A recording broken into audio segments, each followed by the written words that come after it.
Bismillahirrahmanirrahim. Assalamu alaikum warahmatullahi wabarakatuh. I hope everyone is doing well and enjoying their Ramadan. Keep me in your prayers, everyone, and please also keep people of Gaza in your prayers. So, in today's video, I'm going to be sharing a very important video. It's regarding International Virtual Convention on Imran Khan and the world. So I understand this speech is by Sami Hamidi, and also I think the journalist is. Let me just double check. I think Perzaida Moeed. I think he's a Pakistani journalist. He's a very well-known, very intelligent man. I think he's based overseas, if I'm not wrong. So I understand he's taking the interview. So let's get into this speech. Let's see what he has to say about Imran Khan, or what we'll have to say about Imran Khan. So let's get into it. Thank you very much, Dr. Moeed. Thank you very much to the organizers. Thank you very much for having me, and greetings to everybody who's listening to this, and hopefully those in Pakistan who are listening to this if we don't get cut off in terms of the internet. I think that when it comes to the issues that are unfolding in Pakistan, I think that first thing to highlight is that it's a matter that's not restricted to Pakistan itself. The reality is that what's happening in Pakistan is affecting events way beyond its borders. And the reason why I say that is that while many try to focus specifically on what happened inside Pakistan, which we'll get to a bit later, the reality is that the ramifications were felt beyond Pakistan. And I think the greatest evidence of that was the way in which we saw countries outside Pakistan celebrate the downfall of Imran Khan for a number of reasons. The first is that Imran Khan, with his presence and with his policies, and indeed primarily with his rhetoric as well, was transforming the image of Pakistan from a state which was supposed to be a proxy of some of the other Muslim states, from a state which was supposed to be a follower, a state that was supposed to be a sidekick or reinforcement, to a state that was now dictating the debate and policy and general trends that were taking place in the Muslim world and beyond.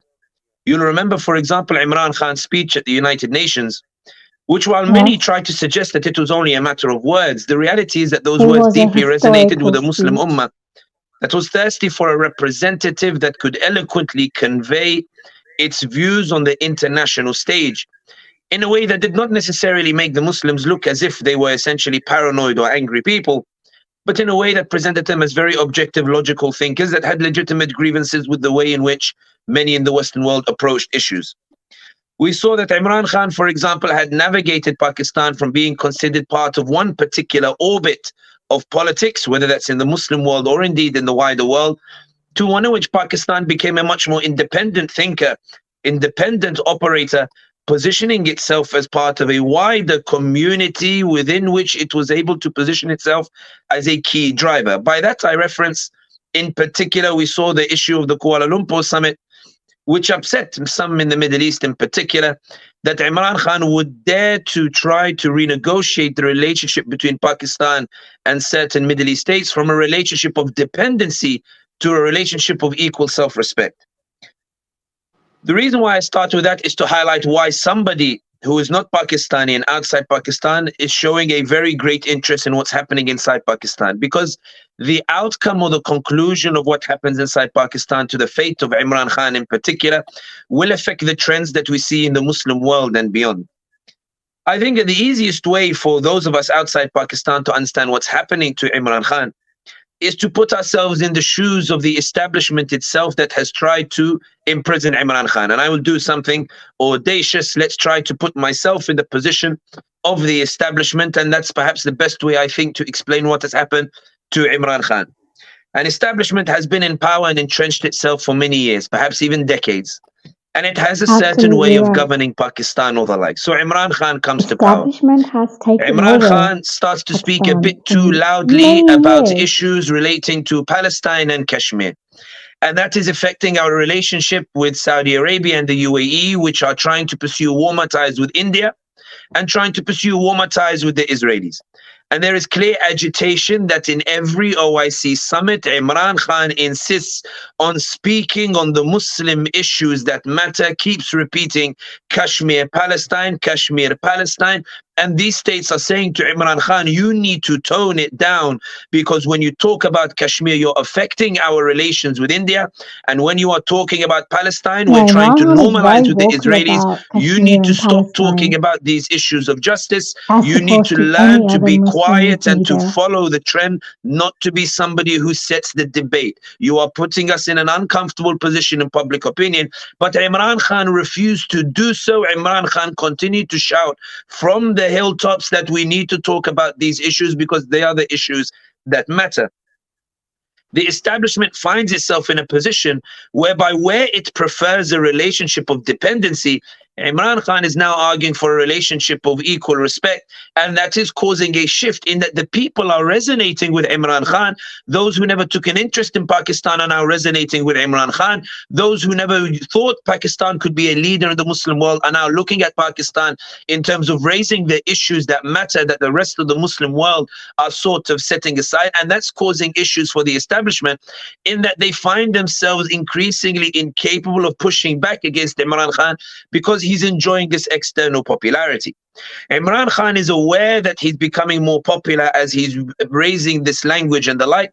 And when the Americans come along and insist that Pakistan, they ask for a demonstration of loyalty by allowing Pakistan to use its military bases for US operations in the region, Imran Khan turns around and says, we will not allow the US to use the military bases in Pakistan to conduct those operations. We see that Imran Khan, not only does he refuse them, no, Imran Khan instead states that Pakistan should be expanding and diversifying its relations as a necessity to preserve Pakistan's independence.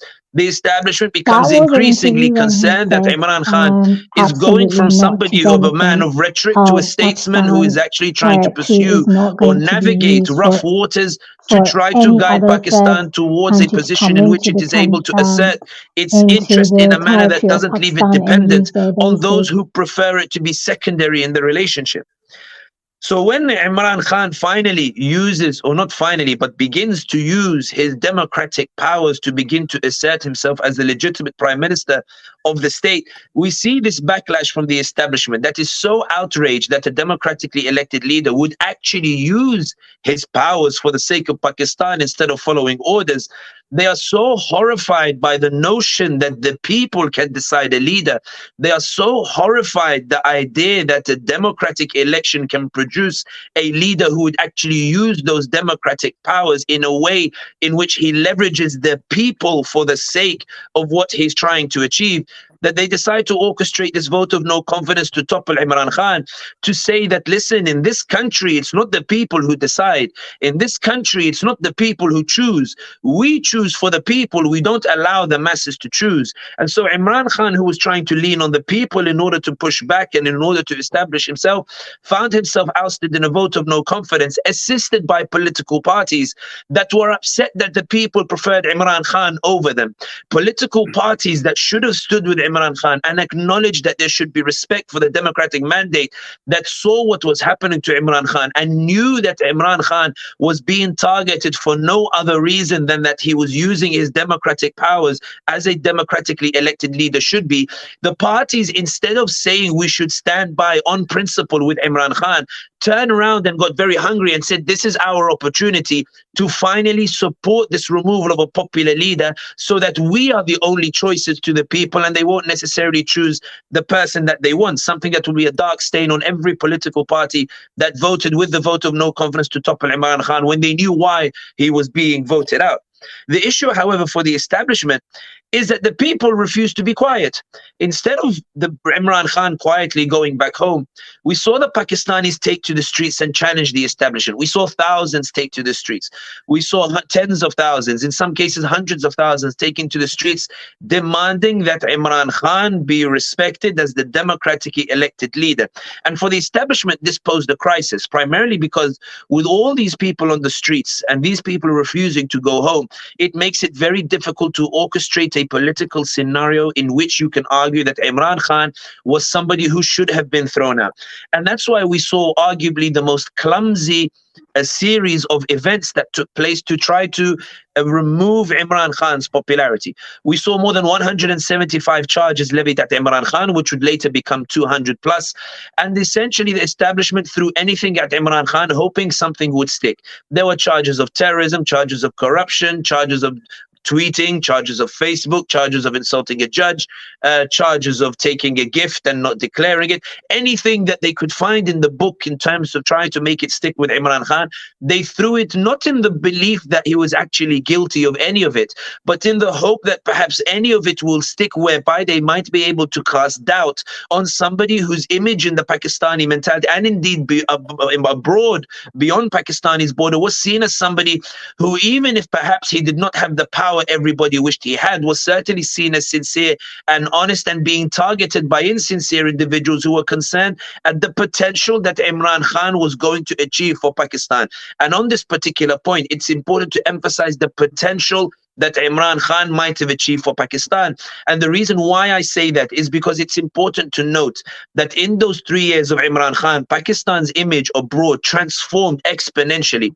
When Saudi Arabia and the UAE threatened Imran Khan and told him, if you go to the Kuala Lumpur summit, we will kick out the Pakistanis from Saudi Arabia and send them back. We will withdraw our investments from Pakistan. The reason they panicked so much is because Imran Khan had gathered such popularity in the Muslim world that they felt that Imran Khan lending legitimacy to the Kuala Lumpur summit, which was a protest against the normalization policies of Saudi Arabia and the UAE and the like, and a protest by the Muslim world that the de-Islamization policies taking place. They felt that Imran Khan had achieved such a status in the Muslim world that if he lent legitimacy to the Kuala Lumpur summit, it would be a body blow to these countries and result in a shift in the Muslim world. Many people want to insist that Imran Khan was just a man of rhetoric. If he was, then these nations would not have threatened Pakistan. If he was only rhetoric, these nations would not have mobilized to threaten Pakistan. If he was only a man of rhetoric, the US would not have told the establishment that we will forgive you if you remove Imran Khan. The reality is that while many people believe perhaps Imran Khan might not have achieved enough, it was absolutely clear to those who wanted Pakistan to be a dependent country, to be a second-class country, to be a follower, not a leader. It was clear Imran Khan was renegotiating Pakistan's position in the world as a leading figure, and therefore there was a necessity to remove Imran Khan before he could reach that particular point. And that's why when it came to the establishment and they realized that there was a potential revolutionary renegotiation of the social contract that Imran Khan was going to bring about, even after he was toppled with a vote of no confidence, this is why there was a necessity, and I'm speaking as if I'm in the position of the establishment, there was a necessity to remove Imran Khan because the Pakistani people wanted him. There was a necessity to remove Imran Khan because he was somebody supported by the people, and Pakistan is not supposed to be supported by the people. And that's why when it comes to the establishment, we saw the clumsiness in that even when there was a call for elections, they refused to do so. So even when PTI won a landslide in Punjab, they were winning those elections still, something that made the establishment panic so much that when the PTI tried to force general elections by dissolving the Punjab Assembly, the Electoral Commission not only refused to host general elections, they put in a chief commissioner of their own. And when the Supreme Court said that elections should be held, the establishment quite simply ignored the Supreme Court itself. Essentially, now what we're seeing is, and I will wrap up on this particular point because I know my window is only 10 minutes. But the point is now what we're seeing from the establishment is to try to find a way to politically engineer a result that means that Imran Khan and PTI are not on the ballot box. It's about trying to orchestrate an election that can be recognized internationally and domestically, an election in which Imran Khan is not on the ballot box. It's about trying to ensure that the Pakistani people do not have an avenue to express themselves. It's about trying to ensure elections where the Pakistani people are not the ones who choose, but rather the establishment provides a series of choices between quotation marks that the Pakistani people will not necessarily be interested in, but that preserves a status quo quo, which means that it's not the people who dictate the fate of Pakistan. It's a select group of elites who tell the Pakistani people what is good for them. And that's why when it comes to Pakistan, and this is where I finish on this point, when people ask, why does it matter? Why is everybody interested? Why is everybody focused on Imran Khan in a way that they were never focused on Pakistan before?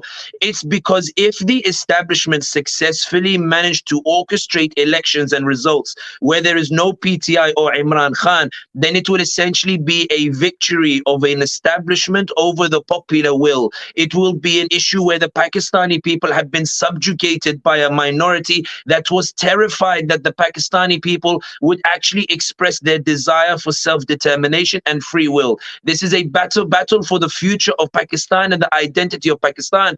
And in particular, it's a battle to decide who was Pakistan built for. Sami, Was I it just built wanted to for have an a quick elite to question. control the majority, If you or can was hear it me, built for the Pakistani people? if you can hear me, Sami, I think you couldn't hear me earlier. I just have a quick question before you wind up. So do you see the removal of Imran Khan, because you're also an expert on the MENA region, Middle East and North Africa, do you see serious similarities between Imran Khan's removal and Mohammad Morsi's removal in 2013, when he was seen maybe by the Islamist, by the Israelis, but he was seen as an anti-dynastic republicanism in an area dominated by the dynasties in Saudi Arabia, the Arab kingdoms? Very quick. I think that there are many similarities, but I actually think Imran Khan is in a better position than Morsi was in Egypt. Morsi was seen as somebody that was so terrifying to Saudi Arabia and the UAE because he represented this idea of a president chosen by popular will in a region where the popular will is repressed and in a region in which the popular will is not allowed to manifest itself.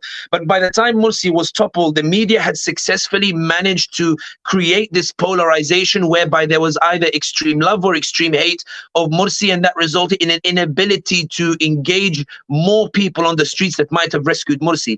Imran Khan's case is different in that the media has not been successful in undermining that popularity. Instead, he's more popular than he's ever been before, and that's why the establishment keep fumbling over themselves in terms of when these election dates should be held, because they're terrified that trying to rig an election is not an easy process, especially when millions and millions of Pakistanis still believe in Imran Khan and want to vote for him. And rigging elections, they want to wait for a period whereby Pakistanis get tired, whereby they go home, whereby they're no longer interested. And now we're January and Pakistanis are still interested. They still know what's happening. And that's why the establishment is shaking and saying, when will we get to a period where Pakistanis will just forget so that they won't riot when they see the politically engineered result in the elections? Imran Khan is different from Morsi in that more Pakistani people are still standing by Imran Khan, and that's why the establishment is still tripping over itself to find a way to launch elections that won't provoke riots in Pakistan.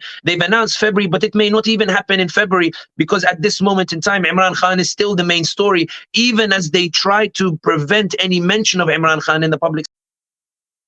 Wow. All I have to say is, Sami, thank you so much for your in-depth analysis on Pakistan, on Imran Khan, how you have delivered the content analysis bang on to the point. You actually spot on. You've covered every single thing. You covered from how establishment been interfering with Pakistani politics from literally the day Pakistan was established, when Pakistan became independent. So since then, establishment, the army has been taken over Pakistan.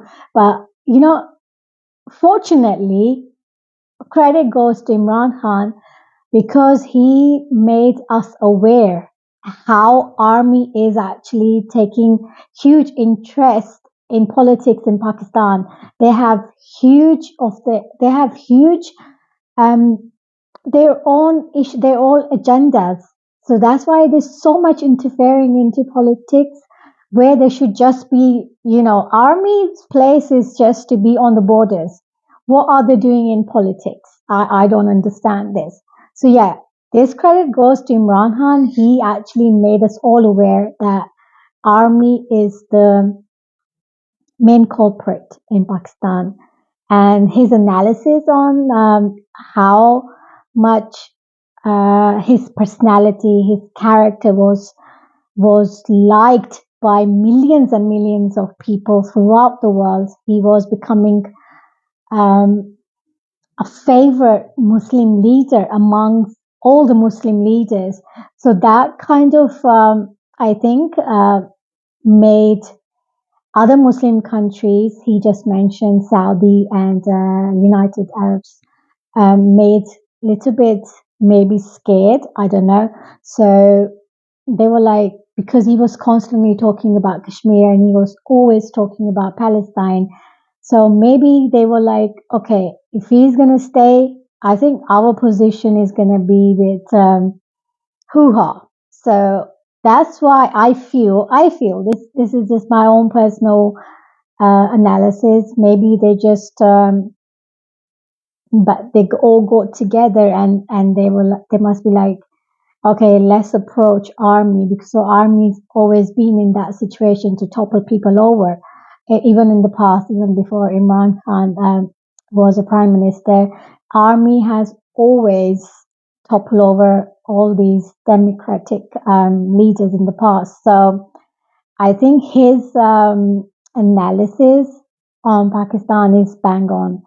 I really enjoyed this video. So yeah, I hope you guys enjoyed it too. Let me know what you think. Leave your comments below. And if you haven't subscribed to my channel, please go ahead and do that. I know there's like 80% of you are watching, but you haven't subscribed. So guys, go ahead and subscribe to my channel. I'll see you very soon.